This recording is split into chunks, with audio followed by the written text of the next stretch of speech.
بسم اللہ الرحمن الرحیم۔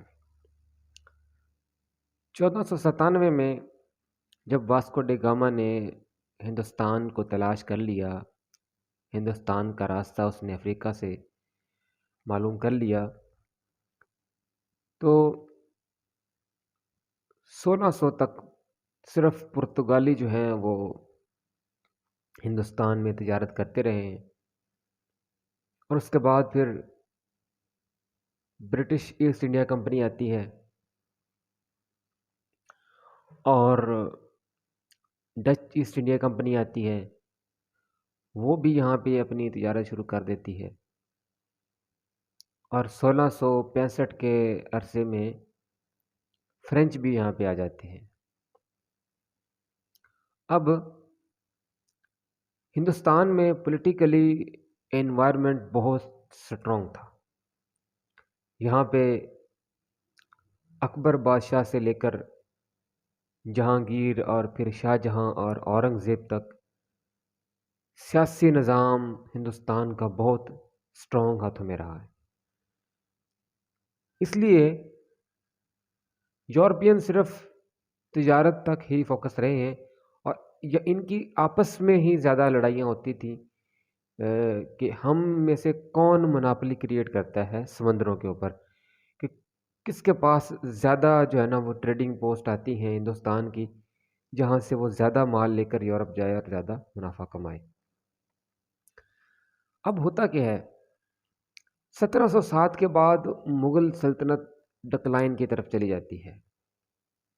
اورنگزیب جو تقریباً 20 سے 25 سال تک مراٹھوں سے لڑتا رہا، جس کے نتیجے میں اس کی آدھی فوج ختم ہو گئی اور اس کا مرکزی خزانہ جو ہے وہ گورنمنٹ کا وہ بھی ختم ہو گیا، جس کی وجہ سے اگلے آنے والے بادشاہوں کے لیے بڑے مسائل پیدا ہوئے اور وہ اتنی بڑی سلطنت کو سنبھال نہ سکے۔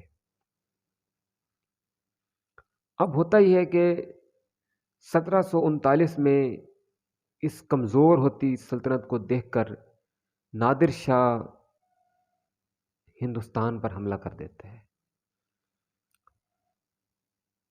مراٹھوں کا عروج تھا، سکھوں نے پنجاب میں بغاوت کر لی تھی، بنگال کا نواب وہ بھی علیحدہ ہو چکا تھا، دکن میں نظام نے اپنا جو ہے نا علیحدہ اپنی حکومت شروع کر لی تھی، جس کی وجہ سے مغل کمزور تھے اور اس کے اوپر وہ عیاش پرست بھی تھے،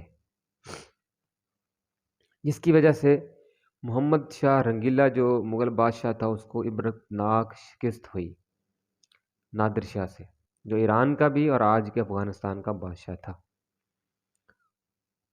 اس شکست کے بعد یورپینز کو بھی اندازہ ہو گیا کہ یہ سلطنت تو بڑی کمزور ہو چکی ہے، اب ہمیں بھی تھوڑا اگلے سٹیپ پہ جا کر سیاسی نظام حاصل کرنا چاہیے۔ یہ میں آپ کو سمری بتا رہا ہوں۔ تو پہلے برٹش نے اورنگزیب کے زمانے میں 1685 میں کوشش کی تھی اس نظام میں اپنا کوئی سیاسی اثر پیدا کرنے کی، بنگال کے کچھ علاقے فتح کرنے کی، لیکن اورنگزیب کے ایک جرنیل شائستہ خان سے ان کو بڑی مار پڑی تھی۔ اس کے بعد پھر یہ توبہ طیب ہو کر پیچھے ہٹ گئے تھے اور موقع کے انتظار میں تھے کہ کب یہ سلطنت کمزور ہو، اور اب ان کو یہ موقع مل رہا تھا۔ تو یورپ میں دو بڑی ایسٹ انڈیا کمپنی تھی جو یہاں پہ ٹریڈ کر رہی تھی، ایک تھی فرینچ اور دوسرے برٹش۔ پرتگالیوں کے ساتھ اور ڈچ ایسٹ انڈیا کمپنی کے ساتھ جو نیدرلینڈ کی تھی اس کے ساتھ تو برٹش نے اپنا الائنس بنا لیا تھا، لیکن فرینچ کے ساتھ اس کو جنگیں لڑنی پڑی، کیونکہ فرینچ بھی ہندوستان پہ اپنا قبضہ جمانا چاہتے تھے اور برٹش بھی، جس کی وجہ سے پہلے تو کرنیٹک وارز ہوئی ہیں اور برٹش نے فرینچ کو کمزور کر دیا، اور 1757 کی پلاسی جنگ میں فرینچ نے سراج الدولہ کا ساتھ دیا، لیکن فرینچ خود بھی 7 سالہ جنگ یورپ میں برٹش سے ہار چکے تھے، اس لیے وہ ہندوستان پہ کچھ زیادہ اثر جما نہ سکے، اور 1763 میں ان کو برٹش نے ویسے ہی ہندوستان سے نیوٹرل کر دیا، وہ سیاسی نظام سے نیوٹرل ہو گئے۔ دس پردہ ہندوستانیوں کی مدد کرتے رہے لیکن کچھ کر نہ سکے، کیونکہ ان کے اندر فرانس میں بھی کوئی انقلاب کی جو ہے نا وہ حالات پیدا ہو گئے تھے، انارکی پھیل چکی تھی، اس لیے فرانس ہندوستانیوں کی کوئی مدد نہ کر سکا۔ اب ہوتا کیا ہے، سراج الدولہ کو شکست ہوتی ہے تو بنگال پہ برٹش کا قبضہ ہو جاتا ہے، تو پھر ایک ٹریڈر بچتا ہے، کیونکہ برٹش سارے یورپی جو ہے طاقتیں ہیں ان کو ہندوستان میں نیوٹرل کر چکے تھے۔ اب ہندوستانی بیچارے صرف برٹش کو ہی اپنا مال بیچ سکتے تھے، ٹھیک ہے، کیونکہ جب سے یورپی یہاں آنے شروع ہوئے تھے تو تجارت بڑھ گئی تھی ہندوستان میں، ہندوستان سے بہت ساری چیزیں اب یورپ جا رہی تھیں، عرب ملکوں میں جا رہی تھیں، کپڑا ہو گیا، دنیا کے بہترین بحری جہاز یہاں پہ بنتے تھے، ٹھیک ہے، اور قالین بنتے تھے کشمیر کے ریجن کے اوپر، پیپر کی انڈسٹری تھی، بہت سارا اور بھی ساز و سامان تھا جو ہندوستان سے ایکسپورٹ ہوتا تھا۔ لیکن اب اس کا 60% بنگال سے صرف جو ہے نا وہ ایکسپورٹ ہوتا تھا، لیکن بنگال پہ تو اب انگریزوں نے قبضہ کر لیا ہے، تو صرف ایک ہی تاجر رہ گیا تھا جس کو ہندوستانی اپنا مال بیچ سکتے تھے۔ اب آپ کے پاس اگر ایک 100 روپے کا جو آپ کی پروڈکٹ ہے اور آپ کے سامنے 3-4 جو ہے نا تاجر ہیں یا اس سے بھی زیادہ ہیں، تو ہوگا کیا؟ آپ اپنی مرضی کے ریٹ سے اور اپنا جائز منافع جو بھی ہے جتنا ہے آپ رکھ کر جو ہے نا مارکیٹ کے ریٹ پہ اپنی چیز کو بیچیں گے، لیکن جب آپ کے سامنے ایک ہی بندہ گاہک ہو، ایک ہی خریدار ہو اور وہ کہے کہ بھائی میں تو 100 کے نہیں، میں تو 20 روپے کی چیز لوں گا، دینی ہے تو دو، نہیں دینی تو نہ دو، تو وہ بیچارہ کیا کر سکتا ہے صنعت کار؟ جس کی وجہ سے انہوں نے بہت مال کمایا بنگال سے اور اپنی جو ہے وہ ملٹری کو بہت سٹرونگ کیا، اور اس کے بعد اودھ کا حکمران اور مغل بادشاہ جس کی سلطنت دلی تک محدود ہو چکی تھی، اور بنگال کا میر قاسم، انہوں نے تنگ آ کر کوشش کی کہ اب جو ہے نا ایک فیصلہ کن جنگ لڑ کے ان کو یہاں سے باہر نکالتے ہیں، لیکن تب تک انگریز بہت سٹرونگ ہو چکے تھے اور انہوں نے جنگ بکسر میں ان کو اس سے بھی زیادہ جو ہے نا عبرتناک شکست دے دی۔ اس جنگ کے بعد پھر مغلوں نے بہار اور بنگال، اڑیسہ، اس تین جو ہے نا وہ ان 3 علاقوں میں انگریزوں کو دیوانی رائٹ دے دیے، یعنی کہ یہاں کا سارا ریونیو صرف انگریز ہی اکٹھا کریں گے۔ جو پہلے بیچاروں کو 30 روپے مل رہے تھے اب وہ بھی نہیں ملیں گے، کچھ بھی نہیں ملے گا، سب انگریز اکٹھا کریں گے۔ تو ان کی اس لوٹ مار سے ہوا کیا کہ بنگال میں خوراک کا قحط بڑھ گیا، کروڑ سے زیادہ لوگ بھوک سے مر گئے۔ اور دوسری طرف اسی دور میں یونائٹڈ کنگڈم میں، برطانیہ میں انڈسٹریل ریولوشن آ گیا، اتنی دولت ان کے پاس اکٹھی ہو گئی، کیونکہ وہاں پہ ایجادات تو پہلے بہت ہو چکی تھیں، لیکن سرمایہ جو تھا وہ اب ان کو ملا امریکہ سے، جو انہوں نے ابھی ریسنٹلی دریافت ہو چکا تھا، وہاں سے سونے کے ذخائر یورپیوں کو ملے، پھر ہندوستان سے جو ہے وہ بہت سارا مال جو ادھر گیا ہے، تو وہاں پہ دولت کی اتنی ریل پیل ہوئی کہ صنعتی انقلاب آ گیا وہاں پہ۔ خیر، برٹش آگے بڑھتے ہیں، دکن کو بھی فتح کرتے ہیں، اس کے نظام کے ساتھ اپنا الائنس کرتے ہیں، مراٹھوں کو ملا کے پھر سلطان ٹیپو کو شکست دیتے ہیں، اور اس کے بعد پھر یہ مراٹھوں کو بھی کمزور کر کے شکست دیتے ہیں، اور 1813 تک آج کے انڈیا پہ اپنا قبضہ جما لیتے ہیں، اور 1850 تک نیپال اور برما بھی ان کی حکومت میں شامل ہو جاتا ہے۔ انہوں نے 2 طرح سے جو ہے نا لوٹا ہندوستانیوں کو، ایک تو 1813 تک انہوں نے ہندوستان میں ڈی انڈسٹریلائزیشن کی، کہ وہاں کی صنعت کو بالکل برباد کر کے رکھ دیا. جو چیز 100 کی ہوتی تھی تو وہ سستی داموں خریدتے تھے. اور دوسرا جو زراعت تھی، جہاں سے غلہ پیدا ہوتا تھا اور ہندوستانیوں کی ضرورتیں پوری ہوتی تھیں، کپاس پیدا ہوتی تھی، تو ساری زراعت جو ہے نا اس کے اوپر بھی قبضہ جما لیا، کہ ذمہ دار اور جو ہے نا جاگیردار پیدا کر دیے انہوں نے. اور جاگیرداروں کا کام کیا تھا کہ وہ اپنے اپنے علاقوں سے پیسہ اکٹھا کر کے انگریزوں کو بھیجتے تھے، ٹھیک ہے. اور کچھ تھوڑا بہت ان کو ملتا تھا، اور جو بیچارے کسان تھے ان کو تو یہ تھوڑا بہت بھی نہیں ملتا تھا، جس کی وجہ سے ہندوستان میں خوراک کے بہت قحط پڑے اور لاکھوں کروڑوں لوگ جو ہے نا بھوک سے مرے. لیکن برٹش تو جو ہے نا وہ اپنے لوٹ مار جاری رکھے تھے.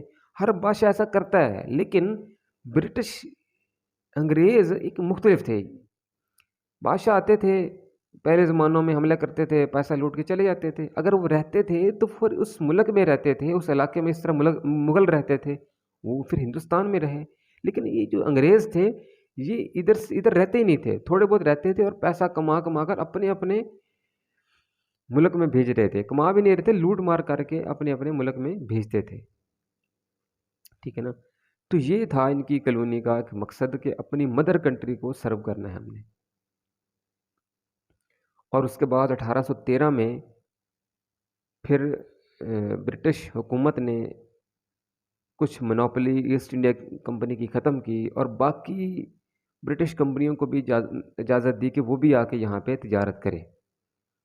اب 1813 تک انڈسٹری برطانیہ کی اتنی گرو ہو چکی تھی کہ ان کو ہندوستان کی انڈسٹری کا مین میڈ بنا ہوا مال نہیں چاہیے تھا، تو ان کو چاہیے تھا را مٹیریل. اور 1813 کے بعد پھر جو چھوٹی موٹی انڈسٹری چل رہی تھی آخری سانسوں پہ، وہ بھی ختم ہو گئی، اور لاکھوں لوگ جو ہے نا وہ بے روزگار ہو گئے. اس کے بعد پھر اب یہ ایسٹ انڈیا کمپنی، کیونکہ زراعت پہ اس کا کنٹرول تھا، اس لیے مارکیٹ میں جو مال آتا تھا تو وہ تو سارا ایسٹ انڈیا کمپنی کے ہاتھ میں ہوتا تھا. لیکن اس لیے اب بھی یورپی تاجروں کو مال پھر یہ ایسٹ انڈیا کمپنی بیچتی تھی، تو منافع اس کا ابھی بھی بڑھ رہا تھا. اب ہوتا کیا ہے کہ 1857 کے بعد پھر ان کی یہ منوپلی بھی ختم ہو گئی، جب جنگ آزادی میں مسلمانوں کو شکست تو ہو گئی ہندوستانیوں کو، لیکن برٹش کراؤن نے ایسٹ انڈیا کمپنی ہی ختم کر دی. آہستہ آہستہ اس کے اختیارات پہلے کم کیے گئے، پہلے اس کی منوپلی ختم کی گئی، اور اب اس کو ویسے ہی ختم کر دیا گیا. کیونکہ 1857 تک برٹش کے اندر بہت زیادہ پیسہ اکٹھا ہو چکا تھا، کسے کیپٹل کہتے ہیں، بہت کیپٹل آ چکا تھا، بہت زیادہ سونے کے ذخائر اکٹھے ہو چکے تھے. جو ایک وقت میں ہندوستان سونے کی چڑیا تھا، اب وہ برطانیہ بن چکا تھا. تو اس کیپٹل کو انویسٹ کرنے کے لیے اب ایک نیا دور شروع ہوتا ہے کیپٹلزم کا.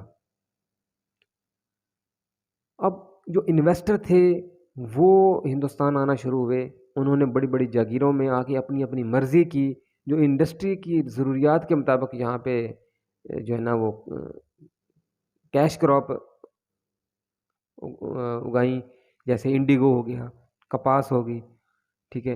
اور جو ضرورت کی چیزیں تھیں خوراک کے حوالے سے وہ تو ختم ہو گئی، بہت کم ہو گئی. اور اس کے بعد یہ کیا کرتے ہیں، جب انویسٹر یہاں پہ آتے ہیں تو انہوں نے یہاں پہ آ کر ریلوے بنائی. اب ریلوے کیسے بناتے تھے کہ یہ برطانیہ کے بینکوں سے قرضہ لیتے تھے. یہاں کے برٹش انویسٹر قرضہ لے کے، سود پہ قرضہ لے کر یہاں پہ ساری ڈیولپمنٹ کرتے تھے. پھر وہ جو قرضہ لیا ہوتا تھا سود کے اوپر، پھر وہ ہندوستانی پے کرتے تھے، ٹھیک ہے. تو اس طرح سے یہ کیپٹلزم نے اپنے پنجے ہندوستان میں گاڑ لیے.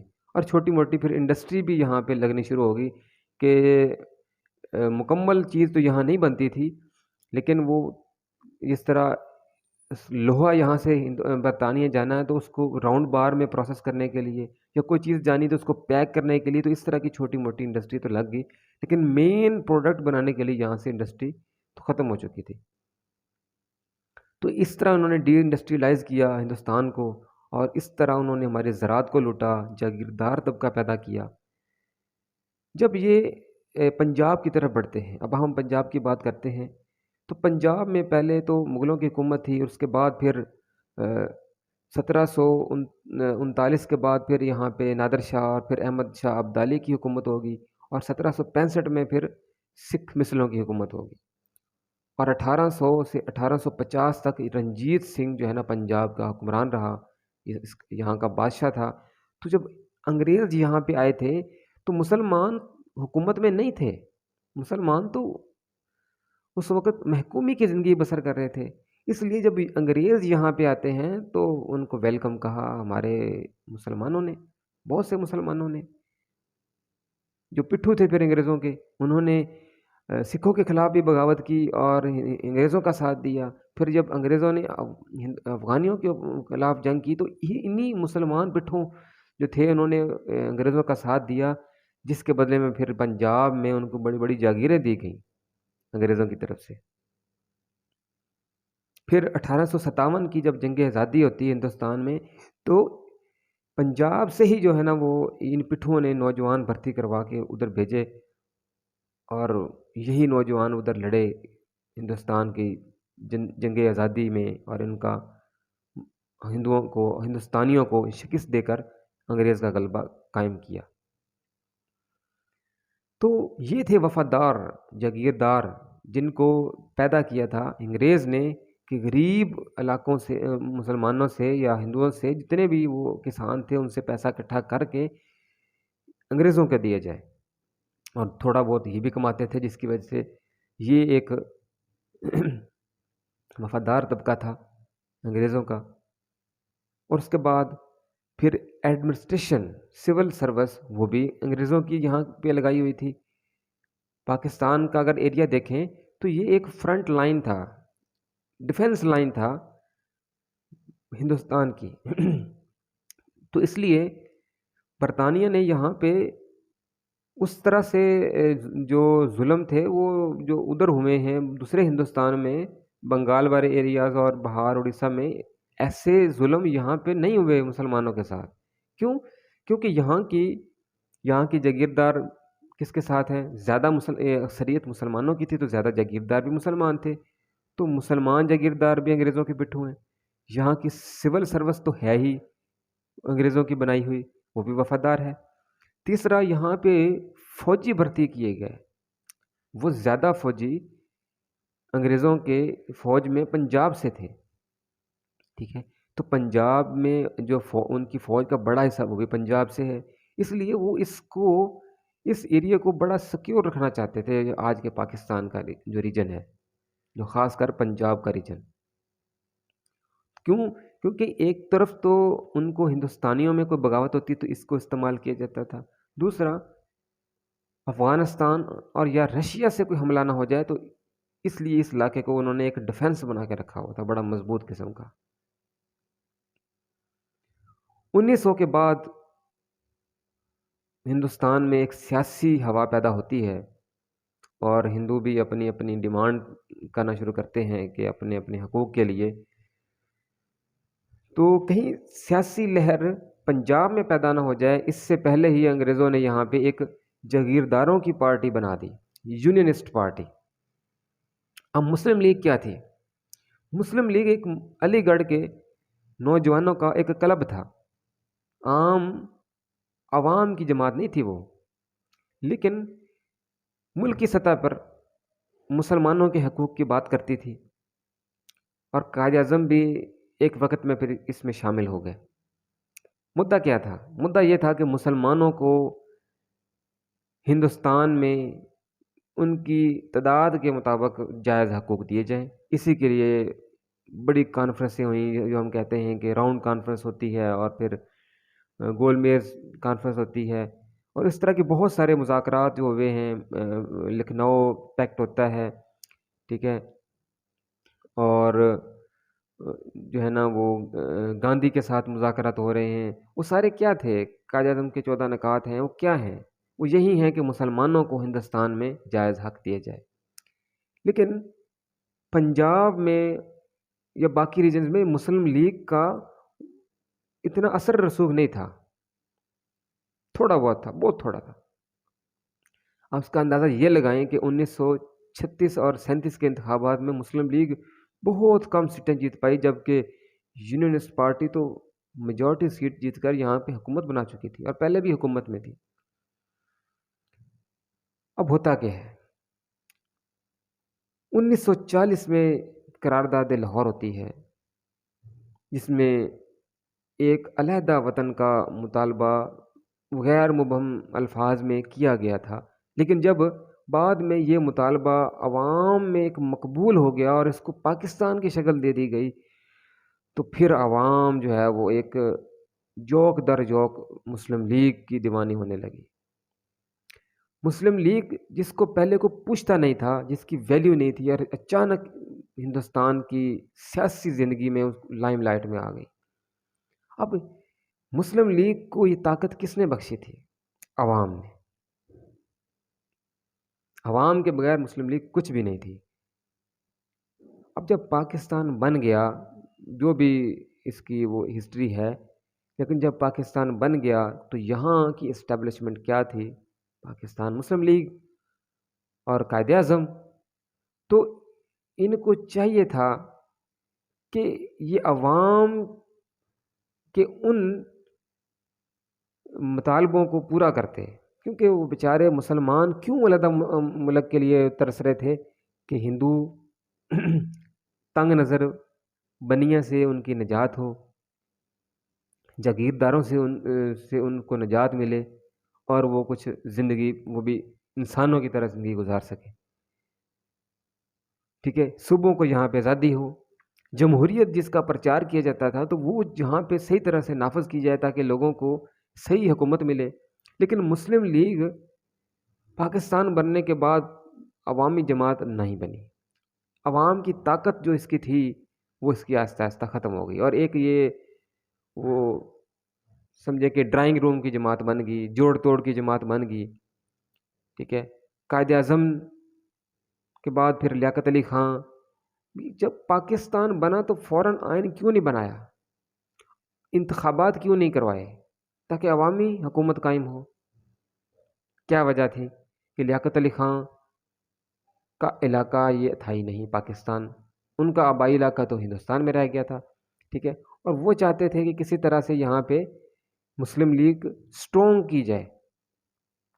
اس کے علاوہ یہاں کی بیوروکریسی میں پہلے تو پنجابیوں کا قبضہ تھا، اور یہاں پہ پھر مہاجر بھی اس نے ایڈ کرنے شروع کر دیے، جس سے کیا ہوا کہ یہاں کی فوج پنجابی ہے، سول سروس پنجابی ہے، مہاجر ہے۔ تو سندھ، بلوچستان سرحد اور بنگالیوں میں بڑا احساس محرومی پیدا ہوا۔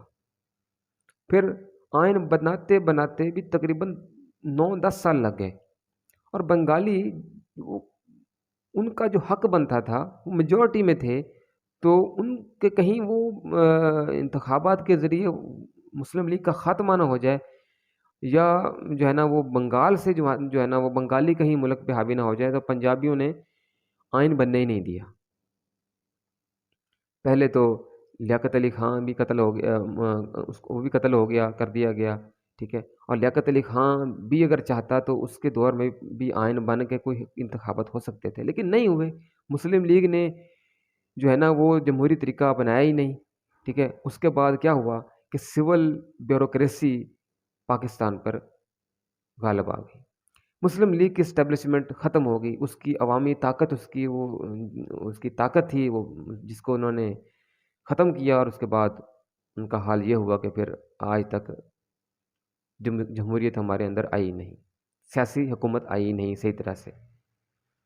بیوروکریسی کا شروع ہی میں بڑا ایک جو ہے نا اثر بن گیا تھا، کیونکہ پاکستان ایک کمزور حالات میں ملا تھا، تو بیوروکریسی جس نے ملک کو اپنے پاؤں پر کھڑا کرنا تھا تو اس کی بہت زیادہ اہمیت ہوگی، جس کی وجہ سے اس کا ملکی سیاست میں بہت زیادہ اثر بڑھ گیا۔ اس کا اندازہ آپ یہ لگائیں کہ لیاقت علی کی وفات کے بعد، قتل کے بعد، خواجہ ناظم الدین کو وزیر اعظم، گورنر جنرل سے وزیر اعظم بنایا گیا، حالانکہ بڑا طاقتور عہدہ تھا، لیکن اس کو وہاں سے ریزائن کروا کے وزیر اعظم بنوایا گیا، اور خود سول بیوروکریٹ غلام محمد جو ہے نا وہ گورنر جنرل بن گیا، اور اس کے بعد اس نے ناظم الدین کو فارغ کر دیا۔ جب یہ حالات دیکھے، جو آئین ساز اسمبلی تھی پاکستان کی، تو کہ یہ غلام محمد کیا کر رہا ہے، تو انہوں نے اس کے اختیارات کم کرنے کی کوشش کی، تو اس نے پوری آئین ساز اسمبلی ہی ختم کر دی، ٹھیک ہے، اور بوگرا کے کو حکم دیا کہ کوئی ٹیکنوکریٹ کی حکومت بنائی جائے، ذہین لوگوں کی حکومت بنائی جائے، یہ سیاستدانوں کا کام ہی نہیں ہے ملک چلانا۔ تو اس طرح سول بیوروکریسی اپنے پنجے ملک پر گاڑ رہی تھی، ٹھیک ہے۔ غلام محمد کے بعد آتا ہے سکندر مرزا۔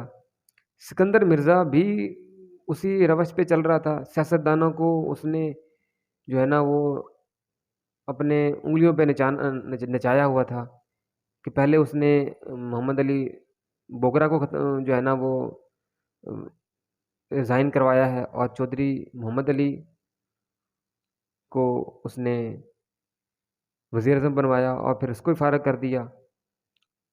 آئی چندی گڑھ کو وزیر اعظم بنایا، 2 ماہ اس کو فارغ کر دیا۔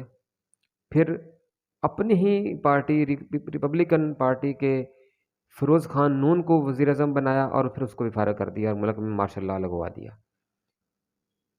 ہوا یہ تھا کہ سکندر مرزا کا بیک گراؤنڈ سول بیوروکریسی کا بھی تھا اور ملٹری کا بھی تھا، جس کی وجہ سے ایک ایوب خان کو بھی اسی نے آرمی چیف بنوایا تھا، سکندر مرزا نے۔ تو ان دونوں نے مل کر سیاستدانوں کا کباڑا کر ڈالا۔ ملک میں اتنے جو ہے نا وزیر اعظم تبدیل ہوئے کہ آخر نہرو کو کہنا پڑا کہ اتنے تو میں پاجامے تبدیل نہیں کرتا جتنے پاکستان میں وزیر اعظم تبدیل ہو جاتے ہیں، ٹھیک ہے۔ اور یہ ڈی اسٹیبلائزیشن کیوں ہو رہی تھی؟ کیونکہ ملک میں انارکی پھیلے گی تو آرمی آئے گی، ٹھیک ہے۔ جب اتنی ڈی اسٹیبلٹی ہو گئی سیاسی نظام میں، تو سیاسی جماعتوں نے کوشش کی کہ کسی طرح ہی صدر کو ہی جو ہے نا یہاں سے اتارا جائے اور اپنا کوئی صدر لے کے آیا جائے۔ اس خطرے کے پیش نظر سکندر مرزا نے ایوب کو کہا کہ بھائی مارشل لا لگا دو، یہ پارٹی ساری ختم کر دو۔ اب اس کو پتہ نہیں تھا کہ میں بھی ایک سیاسی طریقے سے 1956 کے آئین کے تھرو ہی صدر بنا ہوں، تو میں کوئی آئینی کھیل کھیل کر سیاستدانوں سے کوئی جو ہے نا جوڑ توڑ کرواؤں؟ میں خود ہی اپنے پاؤں پہ کلاڑا کیوں مار رہا ہوں کہ میں سیاسی پارٹیوں کو بین کروا رہا ہوں؟ لیکن بربادی آنی تھی اس کی، سکندر مرزا کی، کہ مارشل لا خود لگوا دیا۔ اب جب دیکھا ایوب خان نے کہ بھائی مارشل لا ایڈمنسٹریٹر میں ہوں، پورے ملک میں میرا ہی اختیار ہے، تو اس سکندر مرزا کس مرض کی بلا ہے، یہاں کیوں بیٹھا ہے؟ اس کو فارغ کیا اور جلا وطن کر دیا، اور خود صدر بن گیا۔ یہاں سے ملٹری بیوروکریسی کی اسٹیبلشمنٹ قائم ہوتی ہے۔ اب سول بیوروکریسی کے لوگ بڑے اس معاملے میں بڑے سمجھدار ہوتے ہیں، تاریخ کو پڑھا ہوتا ہے، اور وہ سمجھ گئے کہ بھائی طاقت اب ہمارے ہاتھوں میں نہیں رہی، ملٹری کے ہاتھوں میں چلے گی، اور وہ ملٹری کے جو ہے نا وہ ساتھ مل گئے، ٹھیک ہے۔ انہوں نے کوئی ریزسٹنس کی نہیں، اپنے منافع کو دیکھتے ہوئے کہ کیسے اپنا ہم نے اقتدار ان کے ساتھ رہ کر حاصل کرنا ہے، تو وہ اسی تگودوں میں لگ گئے۔ سیاستدان پہلے تو انہوں نے بڑی کوشش کی کہ کسی طرح جو ہے نا وہ سیاسی حکومتیں قائم ہوں، جمہوریت قائم ہو، آج تک چل رہی ہے، لیکن ہمارے سیاستدانوں کی پھر اس کے بعد یہ کوشش رہی کہ کون سی جماعت زیادہ آرمی کی پٹھو ہوتی ہے، بس اسی تگدوں میں رہی، جمہوریت تو پھر رہی نہیں۔ آج تک ہر سیاسی جماعت کا یہی موٹو ہوتا ہے کہ میں سب سے زیادہ فوج کی وفادار ہو سکتی ہوں، اور کچھ نہیں ہے۔ جمہوریت تو ہے ہی نہیں، نہ کسی جماعت میں ہے اور نہ ہی یہ ہو سکتی ہے، ٹھیک ہے، کیونکہ ہمارا عوام کا بھی اب وہ موٹو نہیں رہا، ہمیں سمجھ ہی نہیں ہے، ٹھیک ہے۔ اسٹیبلشمنٹ کوئی بری چیز نہیں ہے، اس کا میں آپ کو بتاؤں گا، لیکن آپ اگر اپنی اسٹیبلشمنٹ قائم کرنا چاہتے ہیں تو بھائی پھر اس پورے پروسیس سے گزریں، اور طاقت حاصل کرے۔ اسٹیبلشمنٹ کیا ہے؟ سمپل الفاظ میں وہ شخص یا وہ گروہ جس کے پاس طاقت ہوتی ہے اور اس طاقت کے بل بوتے پر وہ اپنا نظام اس سرزمین پر نافذ کرتا ہے۔ آج ہمارے ملک میں 2024 تک ملٹری کی اسٹیبلشمنٹ ہے۔ اب ہم نے دیکھنا ہے کہ اب ہم کیسے یہاں پہ اپنی اپنی اسٹیبلشمنٹ قائم کر سکتے ہیں۔ اگر جمہوریت قائم کرنی ہے تو وہ اس کا کیا طریقہ ہے، اگر خلافت قائم کرنی ہے تو اس کا کیا طریقہ ہے، ٹھیک ہے۔ اگر اسی اسٹیبلشمنٹ کو ہی چلتے رہنا ہے تو اس کا کیا طریقہ ہے۔ ہمیں تو خیر چاہیے، اگر خیر ہمیں ملٹری اسٹیبلشمنٹ کے تھرو ملتی ہے تو ہم اس کو ویلکم کہیں گے، ٹھیک ہے۔ اور اگر ہمیں یہ ملٹری اسٹیبلشمنٹ اپنا قبلہ درست نہیں کرتی، عوام کو اس کے جائز حقوق نہیں دیتی، تو ہم تو اس کو متنبع کریں گے کہ بھائی اپنا قبلہ درست کرو اس سے پہلے کہ کوئی اور اسٹیبلشمنٹ قائم ہو جائے۔ ہم تو اس ملک میں آرمی ہماری اسٹرانگ ہو اس کے لیے بھی دعا کرتے ہیں، اور ہمارے ملک کی عوام کو اس کے جائز حقوق ملیں اس کے لیے بھی دعا کرتے ہیں اور کوشش کرتے ہیں۔ انارکی پھیلانا ملک میں یہ کوئی حل نہیں ہوتا، ٹھیک ہے۔ لوگوں کو مارنا یہ کوئی حل نہیں ہوتا۔ نظام کو تبدیل کرنے کے لیے ایک جاندار تحریک ہی کافی ہوتی ہے، ورنہ اگر چھوٹے موٹے گروہ اٹھ کر اپنے اپنے نظریے کو مسلط کریں گے تو اس سے تو ملک میں انارکی پھیلے گی، ٹھیک ہے، اور ملک ترقی نہیں کرے گا۔ میں انشاءاللہ اب آپ کو بتاؤں گا کہ اسٹیبلشمنٹ ہوتی کیا ہے۔ جب آپ کو اسٹیبلشمنٹ کی سمجھ آ جائے گی تو پھر آپ کو اپنے نظریے کی بھی سمجھ آ جائے گی کہ آپ کون سا نظریہ چاہتے ہیں، اور پھر انشاءاللہ ہم کون سی اسٹیبلشمنٹ پاکستان میں کیسے قائم کی جا سکتی ہے اس پر بھی بات کریں گے۔ السلام علیکم۔